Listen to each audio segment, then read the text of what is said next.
And approval of minutes for August 15th and August 29th. We'll just lump them together. Is that fair? That's okay. Okay, great. Fine. If that works for everybody. Yep, that's okay. Perfect, thank you. Item number 6, identify potential. Did we have motion on that? Oh, I'm sorry. Yeah, we have a those? motion and a second by John and by Mr. Piles. I had that for the meeting agenda. Was that also for the approval of the minutes? Or are you lumping it all three together? Oh, I don't think you're lumping all three together. I'm sorry, my bad. Okay. Okay. Number 3, approval of agenda. We'll start there. Okay, and we have a first and a second. Any discussion? Otherwise, all those in favor? Opposed? Motion carries. Okay, number 4, approval of minutes, August 15th, 2023. Mr. Frederick? Okay. Second by Mr. O'Reilly. Any discussion? Seeing none, all those in favor? Opposed? Motion carries. Item 5, approval of minutes from the August 29th special meeting. Mr. Frederick and Mr. Caprillion, seconds. Got it? Any comments? All those in favor? Opposed? Motion carries. Thank you very much.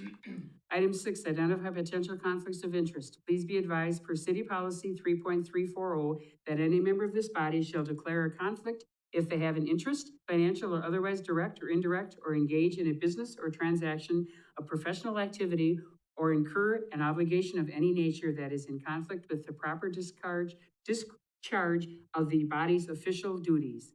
Any conflicts of interest? Yeah, with being an employee of the Marshfield School District with number 8 there, if there's any voting on that, I'll have to abstain from that. Okay, thank you. Anything else? Seeing none, we'll go on to item number 7, citizens' comments. Seeing no citizens' comments, we'll move on to number 8.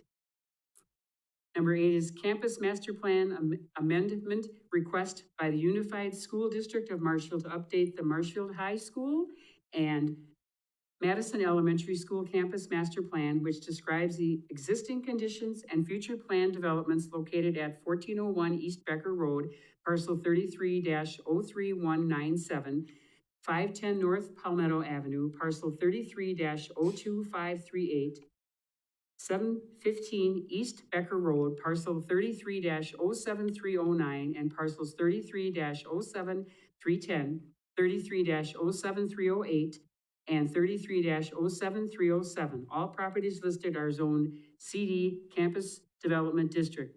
Presenter, Bryce Hembrook, planner.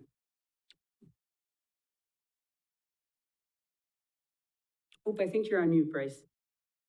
Yeah, sorry about that. That's all right. Thank you, Mayor. So the Unified School District of Marshfield is requesting to update their 5-year campus master plan. The last one was updated in 2018.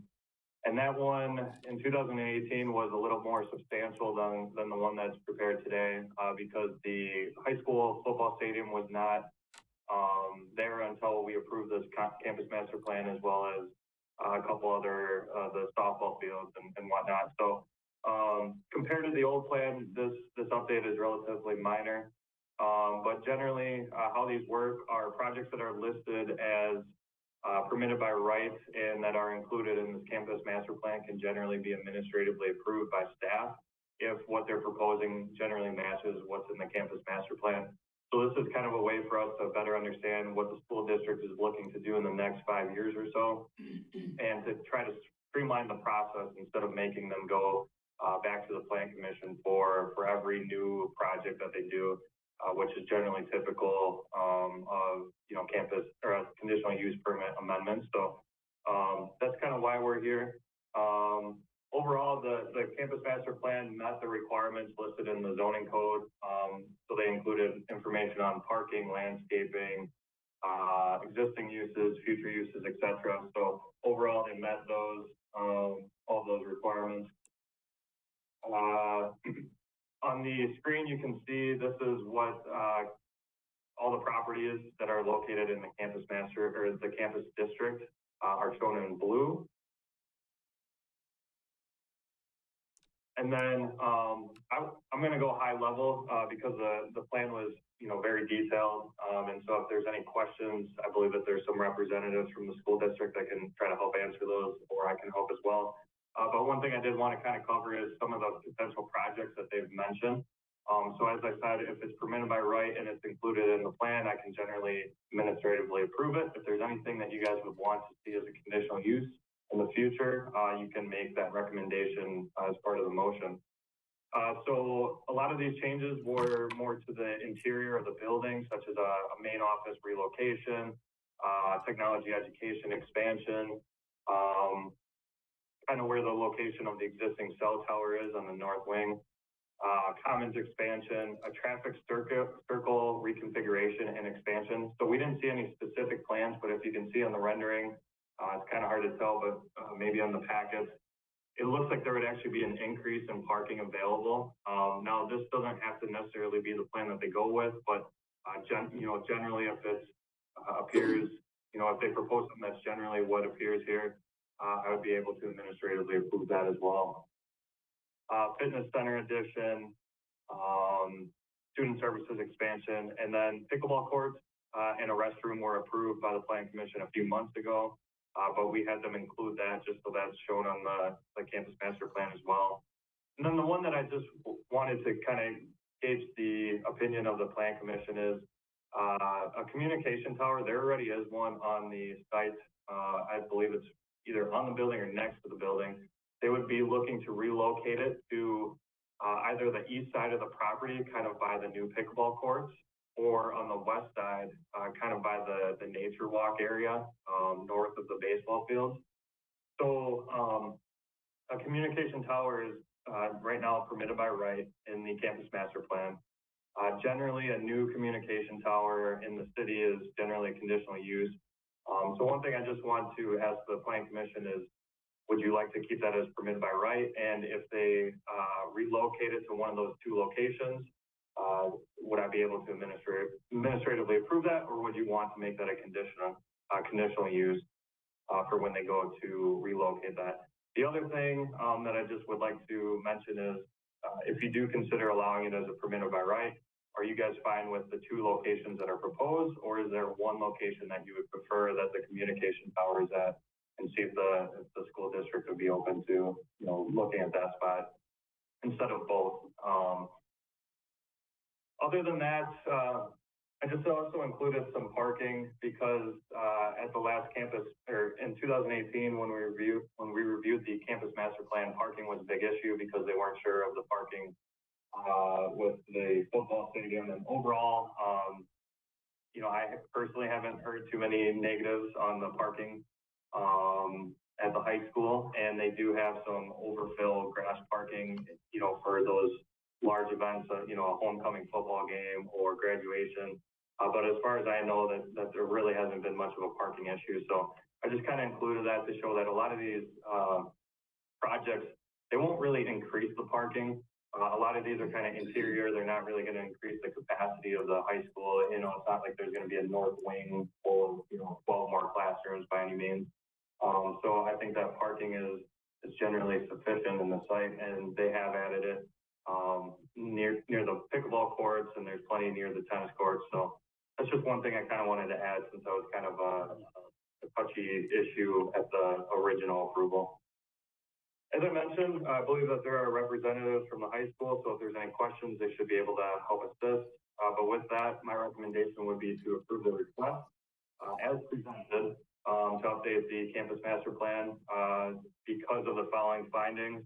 It is consistent with the requirements in Chapter 18, and projects included in this campus master plan can be administratively approved. Thank you, Bryce. This is a public hearing required, so we will open to public hearing. Anybody like to speak in public hearing? Seeing none, we'll close the public hearing. And anybody on the board, would you have any questions? If you'd like to step up, that would be great. Thank you. Thank you. I'm just curious, as far as these communication towers, what is on those, and is there any potential it looks like they would be moving closer to residential areas. And I just want to be sure before we move forward with any of that, that that's not going to have any conflict with. I mean, you hear about all the 5G stuff and I don't know how much people use antennas yet, but would it cause some interference or cell phone problems or anything like that? And could you just please identify yourself for the record? Sure. My name is Aaron Haig with the School District of Marshfield Buildings and Grounds Department. So, as far as the nuts and bolts of the cell tower, I mean, it's always been called a cell tower for me. So, I know there's been, you know, all your I believe US Cellular is one of them that uses that tower. I'm not 100% familiar with it. It's more of an IT that handles those projects. But from what I've heard or know, I mean, it's not moving that far. When you look at it, I mean, it's got to be less than, I don't even know what to guess. Less than a quarter mile, I'm guessing, less than an eighth, or around an eighth of a mile, I'm guessing. It will be closer to residential. With that said, I mean, it's right next to a school where we've got students every day. So I guess, I don't know how to answer that, to be honest with you, Mike. I think it would be okay. I don't know. Go ahead. Thanks. Franklin? I guess, down by the pickle court strikes me as just, from the standpoint of the view of the city driving along Becker, not the best place, maybe over near where it is, toward the little street that goes by the concert, by the teaching. What do you call that little spot? The conservatives, Yeah, anyway. Moles, the Marshfield Outdoor Learning Oh, Center. Marshfield Outdoor Learning Center, right. Yeah. Why are you moving it? Because if we potentially have an addition where that cell tower is. Oh, it's gonna be there, okay. Yeah, and sure. I have a personal, I mean, when they work on it, things fall from there and land on a roof. Bird droppings in our cooling tower, things like that, and Right, it would be nice to get it off site. right, anyway. And when they come to do work, it's got it. usually unannounced and they bring a crane and they're in our way for loading. It'd be nice just to have it off site where they get to it when they need. Yeah. That would just be I would say stuck out over there a little bit would probably be a little bit more aesthetically pleasing and right on the edge there with the new pickleball court sticking out there all by its lonesome, Becker. That's the only comment I have, other than I wish they'd make it a little stronger because I still have trouble getting cellular cell service in this town, all kinds of places. But Amen. anyway, that's has nothing to do with this. It was just ignore that comment. It's all true.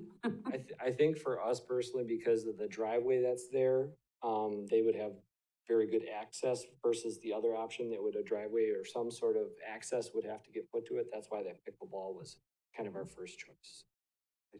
That's why. Yes. Thank you. Yeah, I don't know what's on it. I would just, I guess, suggest, I don't even have a problem with administration approving that. I would just put a stress on, we need to take a look at what it is, because you have different structures. You have a brick building versus, Sure. stick-built homes that I don't know what the impact would be, but I don't think any of us want to revisit this afterwards once it's moved and it does create a problem. So I would Right. just, Bryce, I guess, stress to you, maybe if that's going to be a choice, please take a look at it. Other than that, I don't have a problem with it moving either direction. Yeah. Anyone else?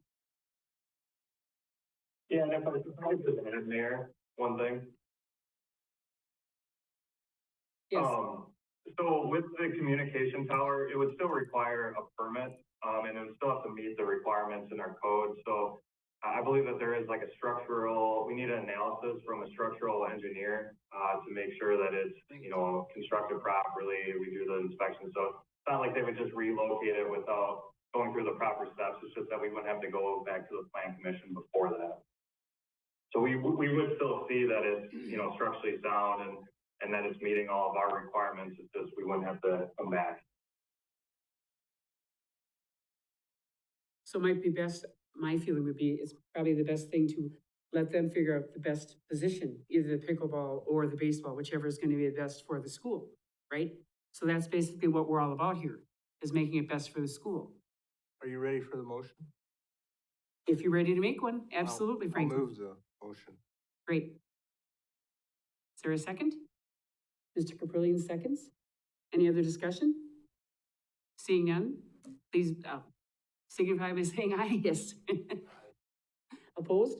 Motion carries. Thank you. Wonderful, absolutely, thank you. And thank you, Bryce. Item 9, municipal code amendment request by City of Marshall to consider amending section 18-6611, temporary uses farmers markets to allow mobile food trucks at farmers markets. Presenter, Bryce Hembrook, planner.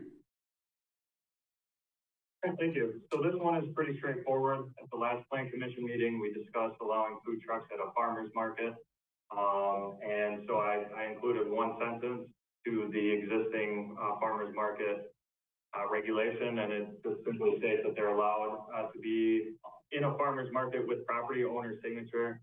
That would also be fine with farmer market, you know, whoever the head of the farmer's market is can also sign it. I think that would be appropriate.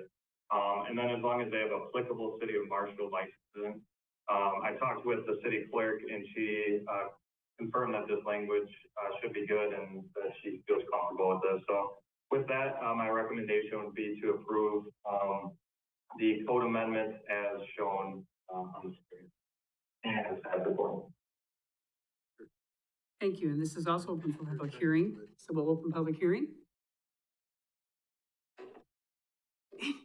Hearing nothing, we will close public hearing. How's that? And I guess then I would like a motion on the floor. Kim makes the motion, Second. second by Franklin. All those in favor?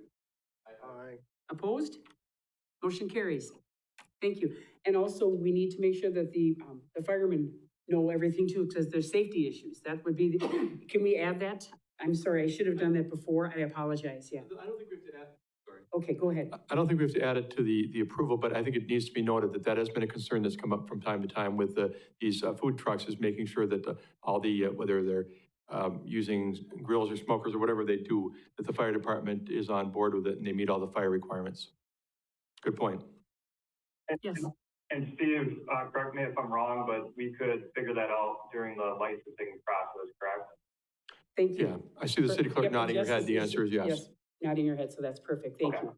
Yes. Yeah, that's Mike. kind of where I was going with it too. I think, does your licensing permit also cover, like health department requirements? So they would have to give something to you showing that they are approved, or how does that work? Correct. Applying for the food truck license, they do have to certify that they have their Wood County or Marathon County Health Department license, and they are open to fire inspection, and they sign off that they will meet all code from the fire department, and if not, they will be asked to leave. Perfect. Thank you. Thank you. Okay. Item number 10, final plat review request by Kevin Whipple, Badger Land Survey LLC to review a proposed final replat for Veterans Parkway subdivision, lots 11 through 20, and Outlot 2. This subdivision is generally located along Shortest Drive and Savannah Drive. Presenter, Bryce Hembrook, planner. Thank you, Mayor. So this one's a little unique. Back in January of this year, we reviewed a specific implementation plan amendment for the plan unit development for Veterans Parkway subdivision. So I don't know if you guys remember, but we went through and we reviewed the proposed changes, and one of the proposed changes was to vacate Megan Circle, which was originally going to extend to the east, kind of where the building is shown for building 17. That road has been vacated, and the plan unit development was approved back in January. However, when the surveyor went to officially change the actual lot configuration for each lot, it was determined that they would have to replat the final plat, because you can't do a certified survey map when there's 4 or more lots that are being reconfigured. So this is kind of a way to just officially approve what we approved back in January. So this is going through the proper steps. The Department of Administration for Wisconsin has reviewed this and did not find any concerns. So as you can see here, here's what the replat will look like. And so there's actually going to be less lots than there were originally proposed as part of the original final plat. And then, as I mentioned, the Megan Circle will be vacated as well. One thing I do want to mention was that in the original final plat approval back in, I believe it was 2018, maybe even 2017, one of the conditions was that the applicant would have to pay the parkland dedication fee and that they could pay first half and a second half. So they paid the first half of the fee back in 2018 for $2,600.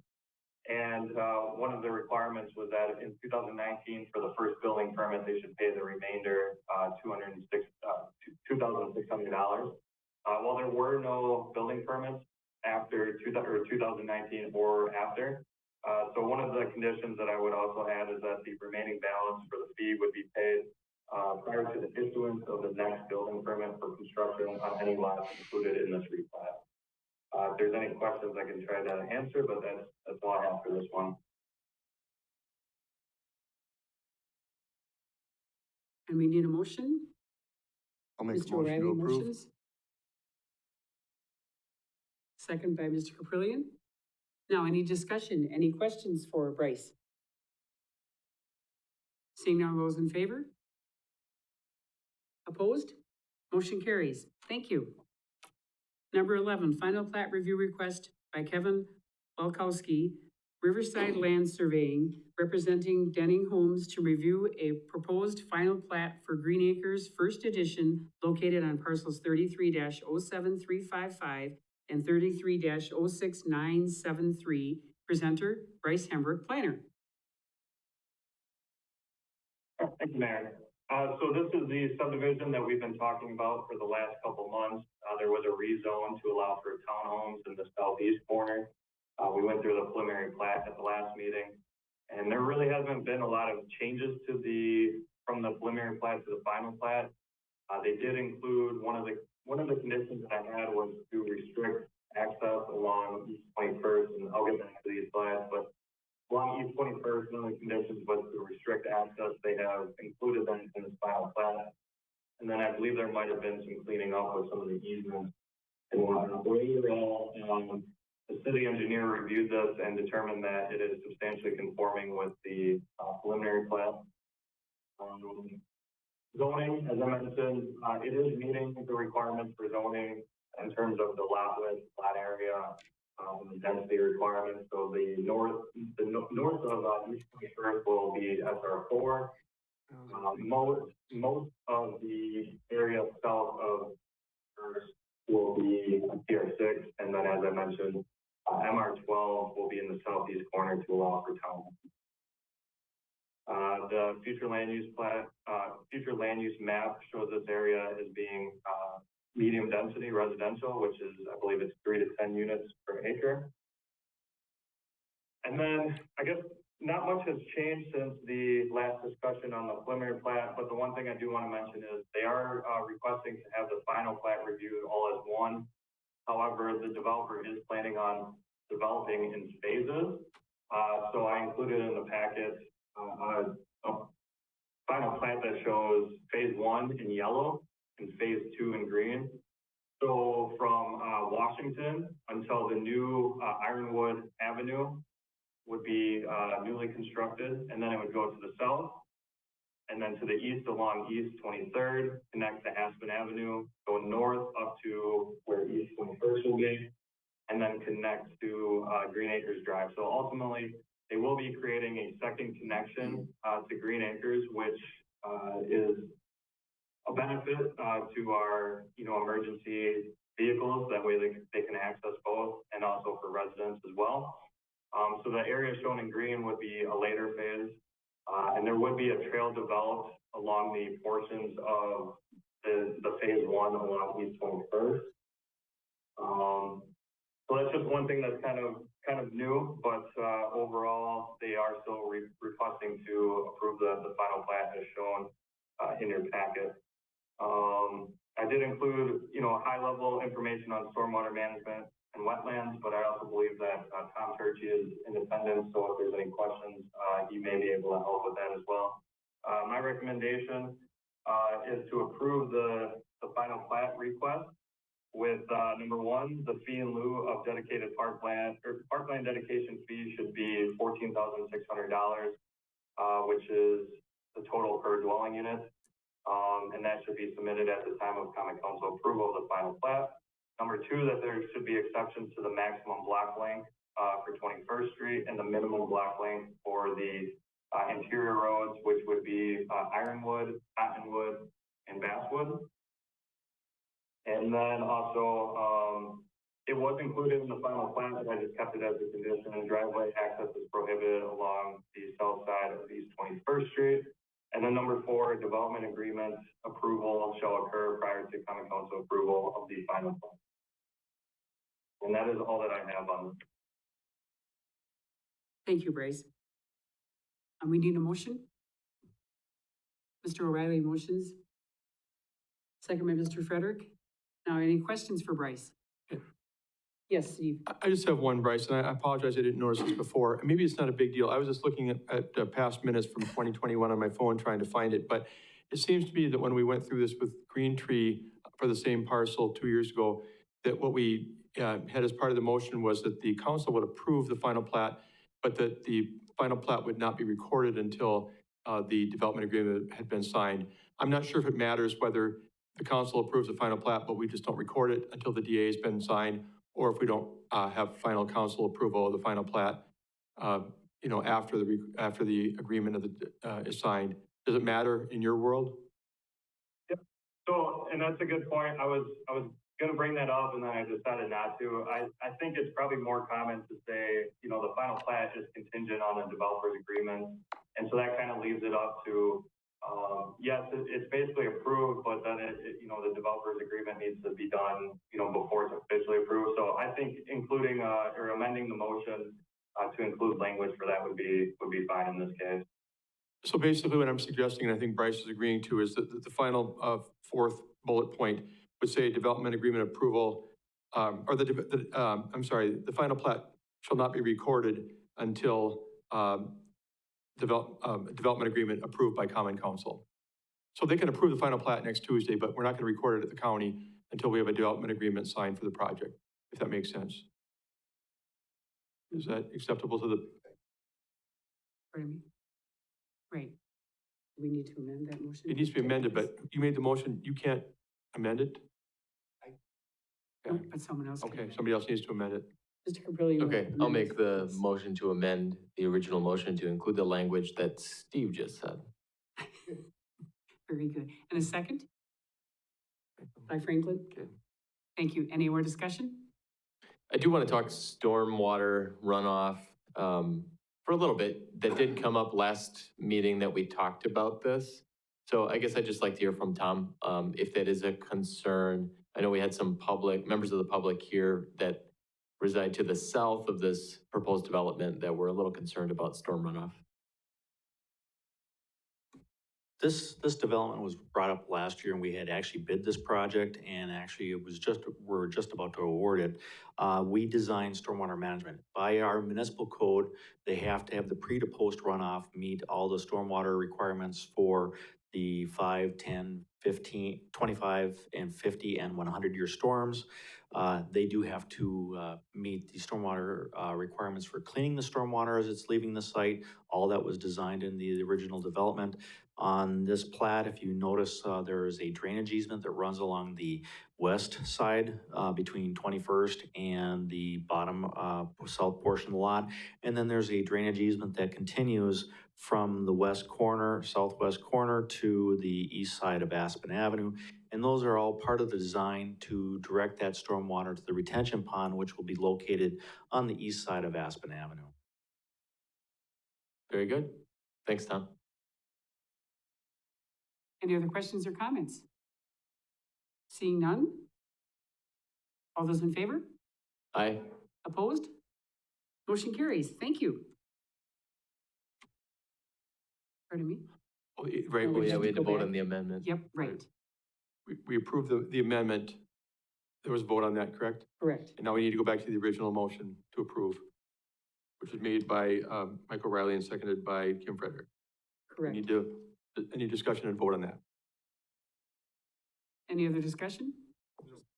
Just to clarify? Yes. It is going to be the amendment that we're voting on, just Correct. so there's The no, amendment was okay. passed. Okay. Any questions? Otherwise, all those in favor? Aye. Opposed? Okay, now we are done. Thank you. Discussion and possible action on rescheduling the October Plan Commission meeting to October 25th or October 26th. What is your pleasure? Which night is better for all of you? What is this for?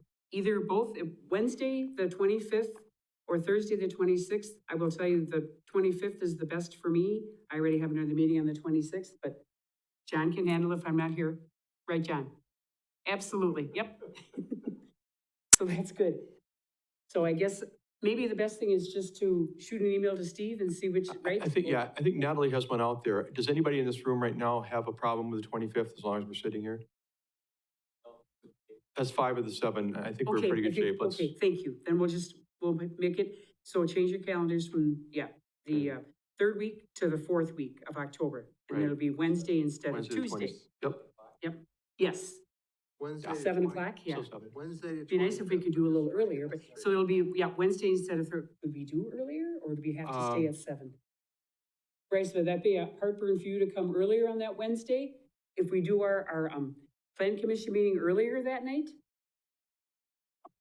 I can do whatever time works for you guys. Okay, how early could anybody be here? Because Wednesday, I don't believe there are no other meetings, correct, on Wednesday evenings? There shouldn't be. So we can come as early as 6 o'clock in the morning. Okay, No, 5 what'd o'clock. you Okay, all right, yeah. So if that works, if it was 5 o'clock, is that too early for anybody? Okay, then can we just say on the 25th at 5 o'clock? Okay, perfect. Thank Okay. you all. That, All right. and Bryce, that works for you? Yep. that works for me. Excellent, thank you. And Steve, that works for you? I won't be here that day. I've already advised I'll be gone that day, but we'll find somebody to We'll find cover somebody- what I'm doing, yeah. No one is good as you. I'll just We'll be find coming, I'll be coming back from a short vacation that day. Okay, well, good for you, because you need it, absolutely, like all of us. Okay, so, again, just to recap, October 25th at 5 o'clock, which is Wednesday. Thank you. Number 13, any staff updates? Yeah, I have a handful. I'll keep them fairly short. First of all, earlier tonight, the Finance, Budget, and Personnel Committee met, and they are recommending council approval next Tuesday of extending the agreement with SCH, and Bryce Hambrick, of course, representing SCH at these meetings through the fourth quarter of 2023. So I would suspect council is likely to approve that next Tuesday night. And thanks, Bryce, for all you do for this group, and just in general, but specifically for Plan Commission. Also, the chicken ordinance, we put a brief hold on. I know it seems like it's been forever, but we've had some staff conversation. Jessica was part of this. I was as well, the building inspector. There are a few things that we need to tend to that maybe need to be cleared up, and we want to get this right the first time. I don't think anybody wants to go back after all this and have to amend it 2 months later. So we're going to meet with the city attorney and some staff next week and try and iron things out so we're all on the same page about the wording and addressing a few issues that have been brought up. So there's no conflicting parts of the code with this new section. Also, want to give an update briefly on TID 14. That's still moving through the process. That's a new mixed-use TIF district along the east side of Veterans Parkway between the Marwood Building and Fleet Farm in that area. That needs council approval, which is scheduled for next Tuesday night, and then approval by the Joint Review Board, scheduled for 2 days later, the 28th. That way we can get it completed by the 30th of September, and that district will be created. We had a request from Franklin, I think at the last meeting, to look at the implementation of the comprehensive plan. Been doing some digging with both Bryce and Josh Miller, who does contract economic development work for us, former employee as well. It sounds like there's some notes out there from previous meetings. It's been staff level. That's what the creation of the committee was, staff level, to look at implementation. And it does appear as though they've been working on, we're working on it for a couple of years after creation. I want to go back to those notes, see what else needs to be done, and I'll give a further update, hopefully by the next meeting. I just wanted to let you know it's not lost. It's something that we're looking at. Efforts continue to find the new position of Assistant City Administrator / Community Development Director. Again, that person would work half-time under the direction of the City Administrator on projects in administration, and then the other half-time would be overseeing our planning and economic development functions. And hopefully, as we move into the fall, we'll start getting some applicants and be able to get excited over interviewing people for that position. The city planner position will then follow. That individual who's hired will be part of the process of the restructuring of the department and hopefully hiring a city planner after that. And I just want to end by saying, I've been here for the last year at these meetings. I came on board when Stephen Wiley left for another job with a different community. And I just want to thank you guys for what you do, coming here every month for these meetings. We appreciate your participation and your role here on these Wednesday nights. And I get a greater insight of what you do. I mean, I've dealt with plan commissions in the past, but it's been a while. And just want to thank you for your preparation and all you do. That's all I have. Thank you, Stephen. We appreciate you also. Is that right, everybody? you. No doubt. Number 14, anybody have any ideas for agendas for future meetings? Seeing none, who would like to adjourn? And we are adjourned. And again, Bryce, thank you very much.